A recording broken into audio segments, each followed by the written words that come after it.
Hello, good morning. My name is Olufunke. Once again, I'm back. I know it's been long, yes, but I'm back. I'm back. All right, today I'm not in the studio alone. I'm with this beautiful. I don't know how to tell you guys this. Maybe she Hi. doesn't even know it herself. She's actually a powerhouse. You only need to hear her or Okay. just, read something from her before you know that. You see that look, when they say looks are deceptive, she is a definition of look because you feel like she doesn't talk much, but nah, you don't worry, you will get the whole of it today. All right, today we're going to be talking to Oluwafunke Oloyede. She is the CEO of Elan Clothiers. Did I mention that? Did I pronounce that right? Yeah, Elon Yes. Clothiers. Yes. She's the CEO of Elan Clothiers, and they specialize in bridal wears. Like all you brides in the house.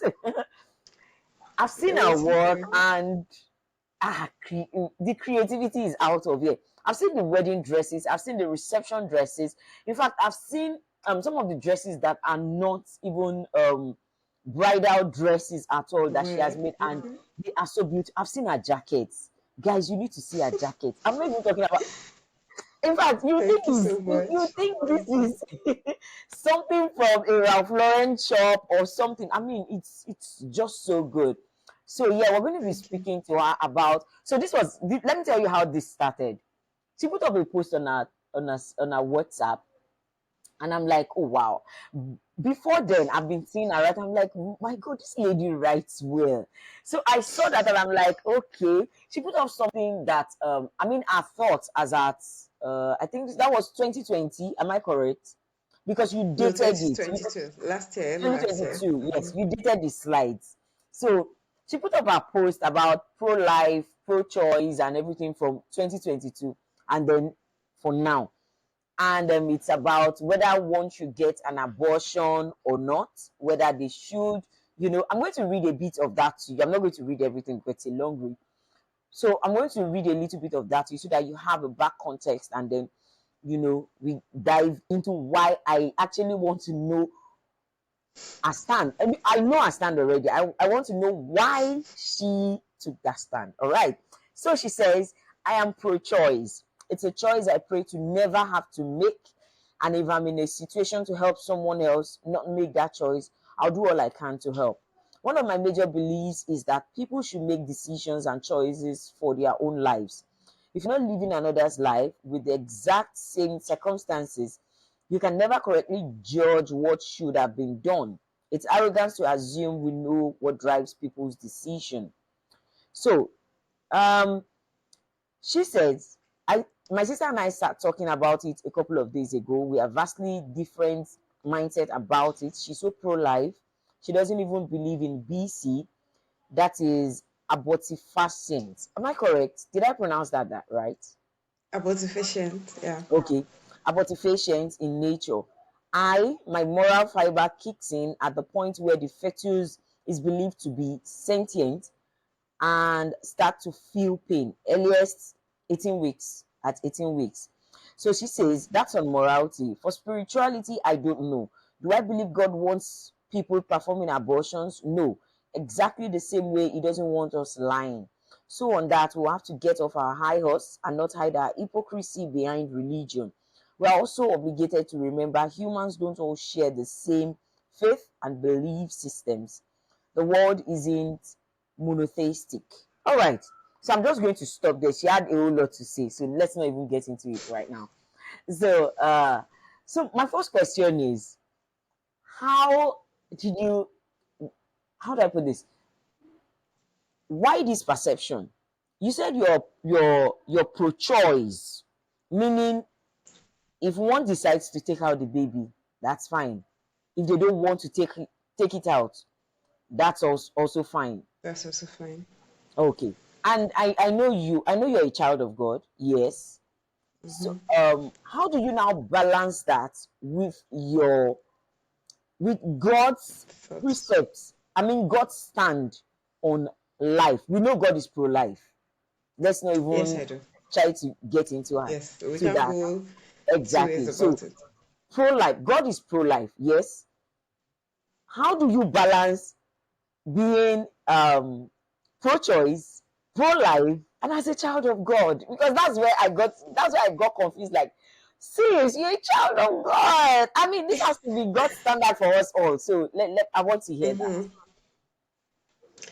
Mm-hmm. So I think for me, it's a really I'm not even sure if the word is balance. I think it's more of how do I reconcile my thoughts about it with what God wants.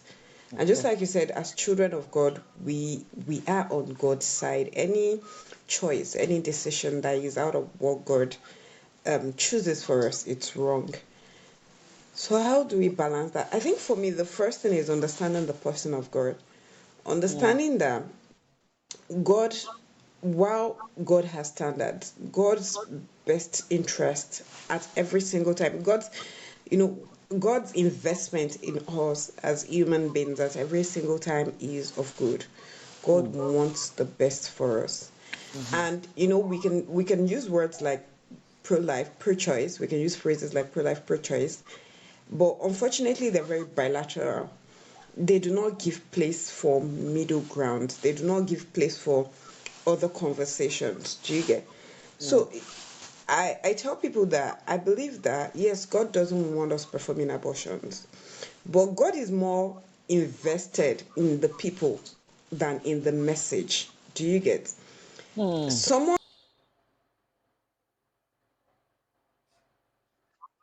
Mm.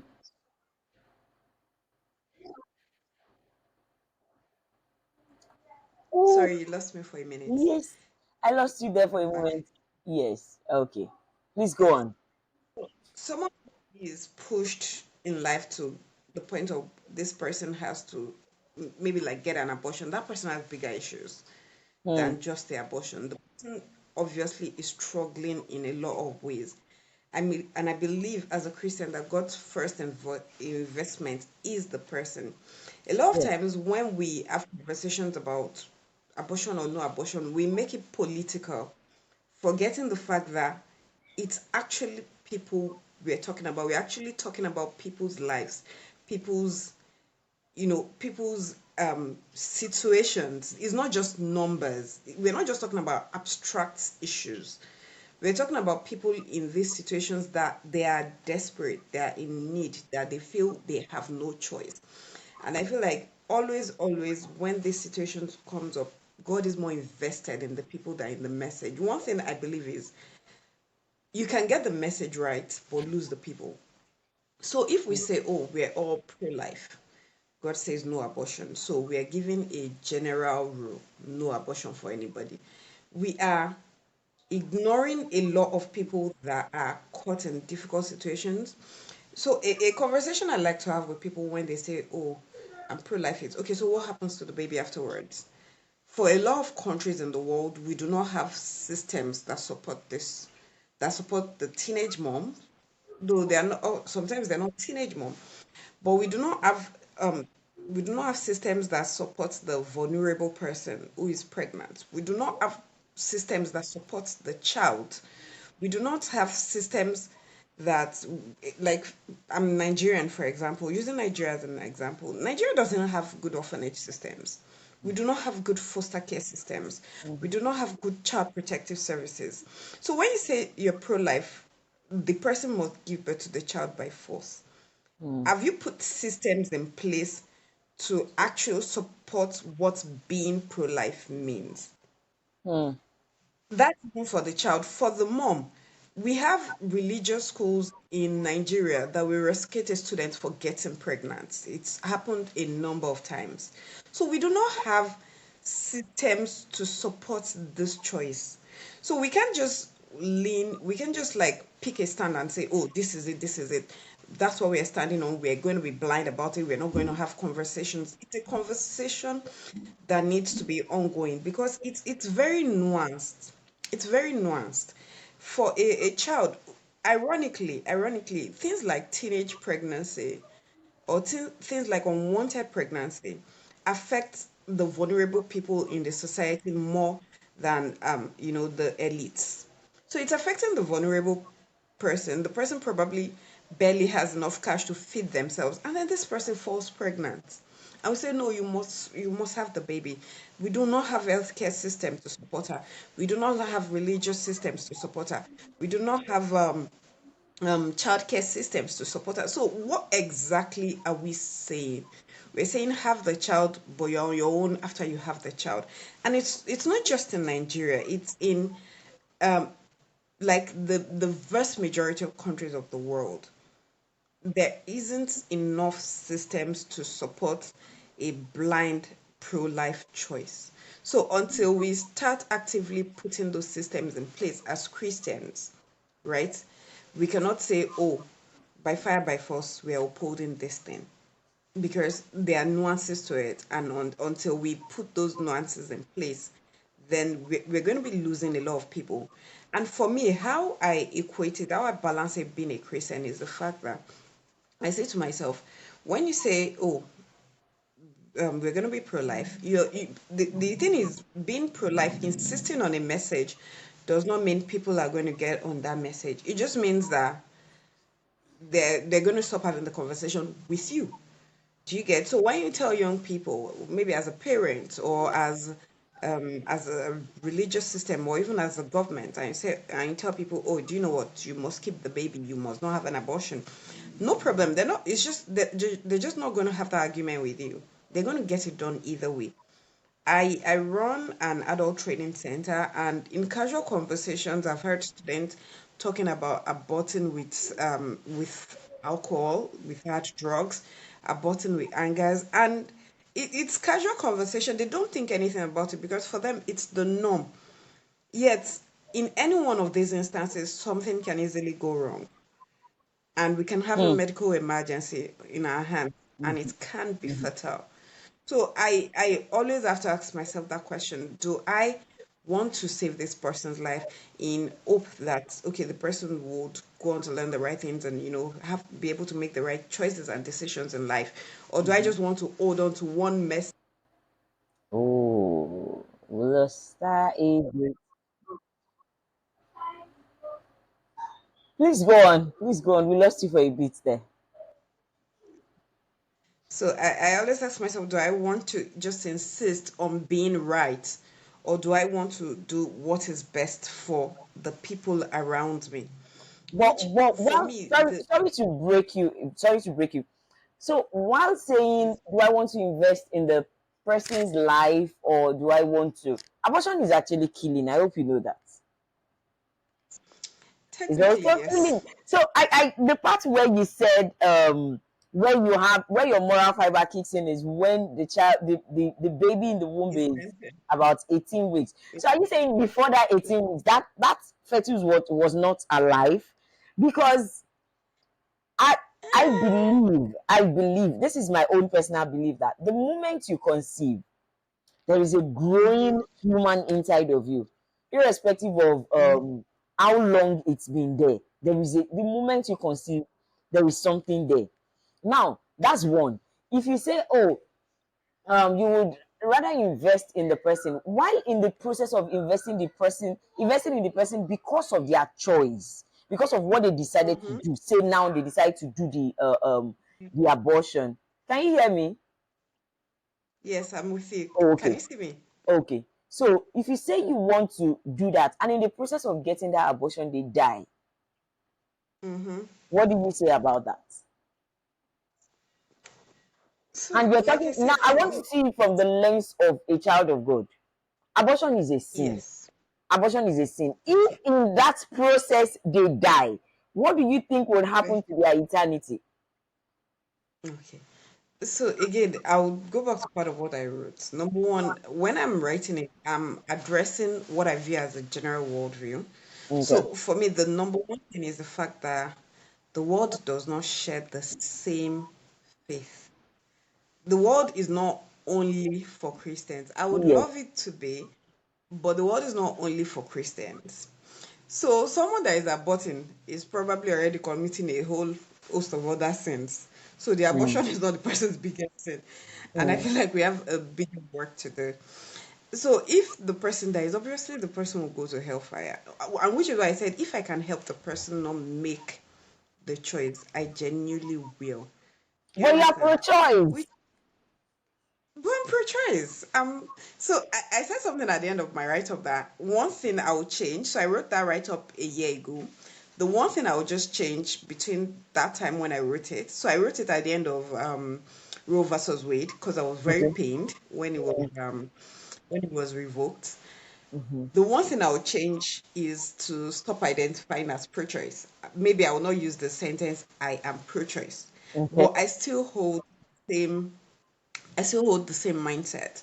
And for me, my mindset is the fact that we need to build a society where first we teach the right things, then we expect the right things. Mm-hmm. We Mm-hmm. cannot not teach the right things, but keep expecting that somehow, people will be able to make the right choices. Mm. So I will help someone not make that choice if I'm in a situation to, but I'm not often going to be in a situation to.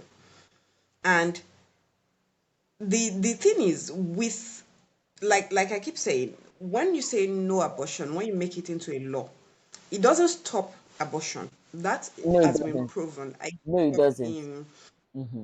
I grew up in the NGO world centered around reproductive health. I Mm. started working in reproductive health when I was about 17. Mm. So over the years, we've learned a lot. It doesn't stop abortion. It just Mm-hmm. makes it more dangerous, Yes. which means the probability of life being lost is higher. And Yes. for me, I think that is what we need to take off the table. Mm. If they need to, for someone who is absolutely desperate to, then you need to help them do it in as safe a manner as possible. Because Mm-hmm. the sincere truth is, whether you help or not, they are going to do it. Yes. Yes. I think for me now, the one thing that has changed between the write up and now is the fact that I won't say, oh, I'm pro choice. I'll just say, for me, the bigger thing is put laws in place that makes it safe for the people that don't have a choice. So if Mm. as build systems, we want to start from the ground up. We want to start with building the right values into the society, which Mm. is where I ended up my write-up.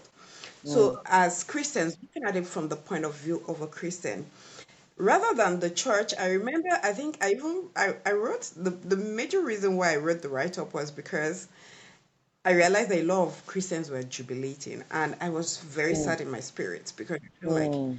this thing I just did, you don't know the number of lives that are going to get lost because you Because they guys are going to be revolt. doing it the wrong way. They're going to be doing it the wrong way. When Mm. when there was Roe versus Wade in America, at least the young person or the person with the unwanted pregnancy can work into a certified clinic, can get the abortion, can get continuous care, can get Mm. someone watching over them. But Mm. now you have people taking the wrong kind of drugs to get rid of the baby. No clinics, no aftercare. The possibility of a life being lost is way higher because the situation of these people it hasn't changed. Mm. Saying no abortion is not going to make people have less unprotected sex. Saying no abortion is not going to make people abstain. It's not. It has never worked. You cannot threaten people into good behavior. We we have Right. we have Woo! I got that. He's gone. we we we have even the very I was thinking about it the other day and I was thinking about the very concept of the gospel is based on the fact that you cannot threaten people into good behavior. If you Hmm. could threaten people into good behavior, God wouldn't have needed to send Christ. We had Hmm. laws. Laws had Hmm. consequences. If you did this, this will happen to you. But it didn't stop people from sinning. It didn't stop people from making mistakes because in and of themselves they are incapable of it. So now we are dealing with a whole population that is how many are we in the world? How many young people do we have? And the kind of value system we have right now in the world, it encourages early sex. You have people having sex as early as 12. I was a ridiculous child at 12. If I was in a position to have sex as well, I would have been thinking of protection. True. So you have more young people exposed to this thing. So if we really want to do this thing the right way, what we need to first push is the right values. And then when we are done pushing the right values, we want to push the right support systems so that, Mm, okay, if the values fail and you get pregnant, there is support. There's financial support, there's medical support, there's spiritual support. I grew up in a religious system where I grew up in some of the more orthodox churches, which are mm, usually more religious. You get mm, pregnant, you get chased out of the house. So imagine the terror for a child. Where does the child want to start from? So we need to first take away the need for abortion before we mm. take away abortion itself. We cannot keep having the need for abortion and then take away. So what happens to them afterwards? Do you get? So for me, I think that's my bigger issue. Yes, and which is why I said it that we cannot necessarily. I find it a bit difficult to take a religious stance where abortion is concerned, because Okay. then if I take a religious stance with abortion, then we're taking a religious stance with everything. As Hmm. far as God is concerned, one sin is not greater than the other. You that you Yes, killed a baby, yes, as much of yes. a sin that you lied to your mom or to your neighbor or even to a stranger. Mm-hmm. So if we see it like that, we stop seeing it as oh something big and evil someone did, because that's always the way we view it. We view some sins to be weightier Than than others, others. and it doesn't Yes. be That, good. that's not right. It Yes. doesn't be good. Unfortunately, the sin of lying here and now seems to have less consequence on the person's life, on the liar's life, than the sin of abortion. Do you get? So if you were gonna sin anyway, and is either you lie or you abort, and if you abort without the proper care, you might die. Please go and do it the right way. Then come back and we'll have conversations on where to go Mm, from here, and we'll have conversations on how to give you systems and support going forward. So for mm, me, that's my point of view. I know it can be a bit radical, but for me, I'm more of a keeping the person is much more important than making sure the message is passed. mm, mm. Wow. That was so good. So because wow, let's not, because this is not even about my opinion or something, because I am pro-life, yes, but listening to Yes. you talk about this, listening to you see why you think we should be more invested in the people than in the act, and listening to you Yeah.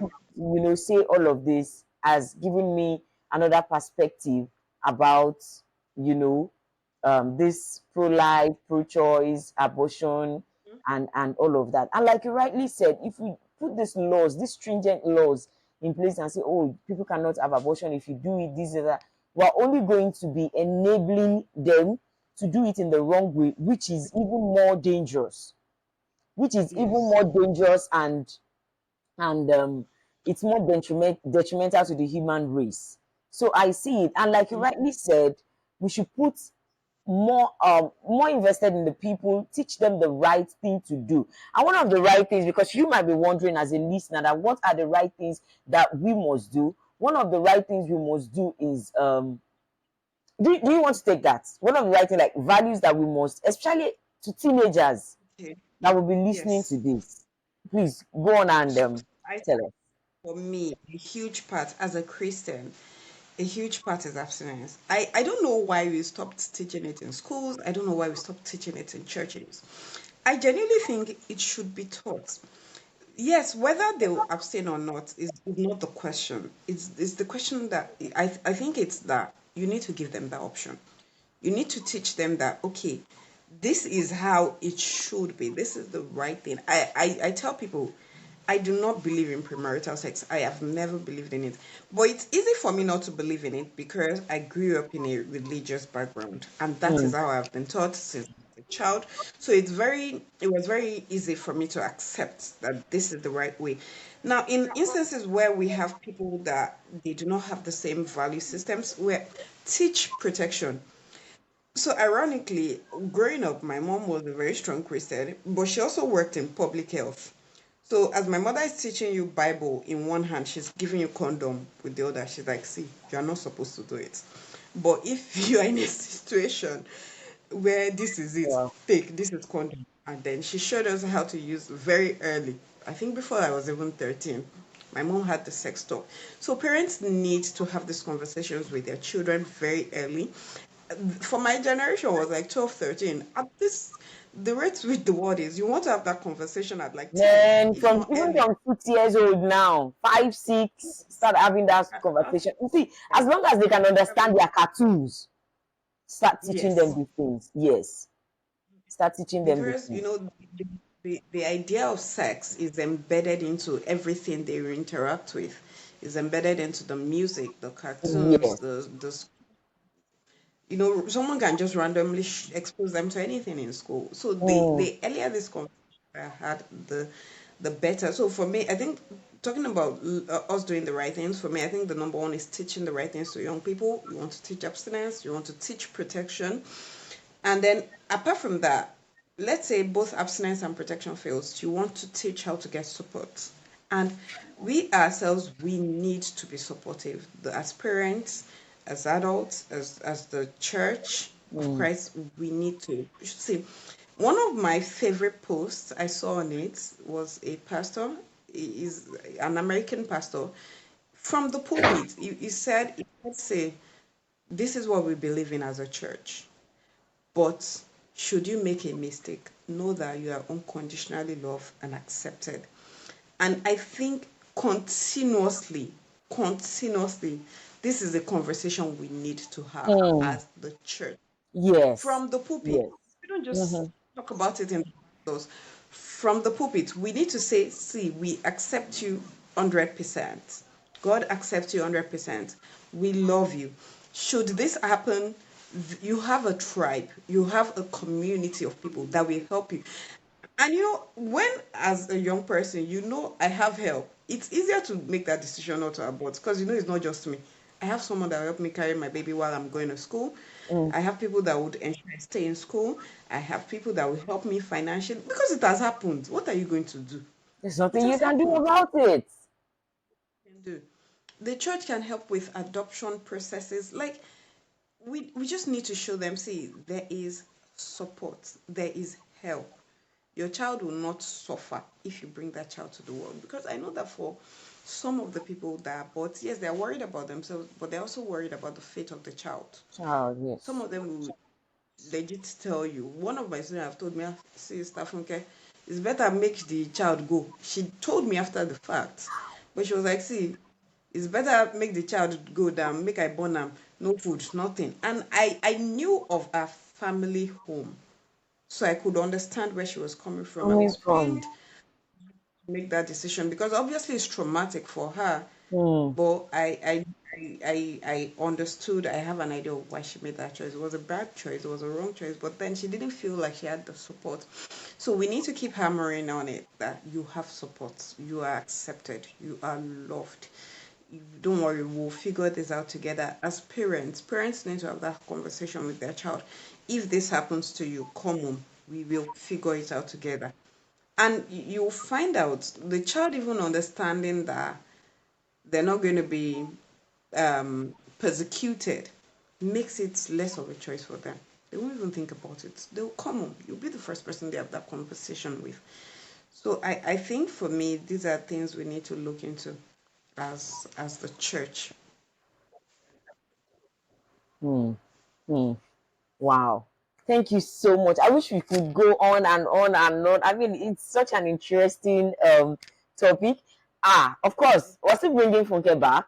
You see the part where you touched about the standpoint of the church and the support the church needs to give to these people, whether they are teenagers or adults who made a mistake or something, because there are some who were even raped, wasn't their own, and they didn't think at that time to go to the hospital and take care of themselves, and they just moved on, and then all of a sudden, boom, there's a baby out Wow. of it. So, and such can be very traumatic, especially when you now have that child and you look at the child and you say, oh, this child is from this experience. It keeps reminding you of that experience. So we're going to come Mm. back sometime later and have this conversation. And at that time, there will also be another person, and we're going to have this conversation because I think it's time for us to start having this conversation. A lot of people are not in the church today because of how the church treated them when they had these Then, issues. In fact, those who had yes. abortions and the church knew about the abortion, they threw them out. So we're going to be having this conversation again another time so we don't stretch this. Thank you so much for doing this with us. Thank you so much, Funke. Mm, God bless you, and we hope to thank have you back again. Thank you. thank Yes, thank you. you Have a guys good for listening to us. I'm very sure you picked one or two things from what Funke shared with us, and let's just every of our decisions should come from one. the precepts of God, and the first thing should be the humanity. Humanity. I know a lot of people will say, "Oh, of course, the baby too is human." Yes, everything should come from humanity. So thank you once again, and have a blessed day. Bye. So bye. Hold on.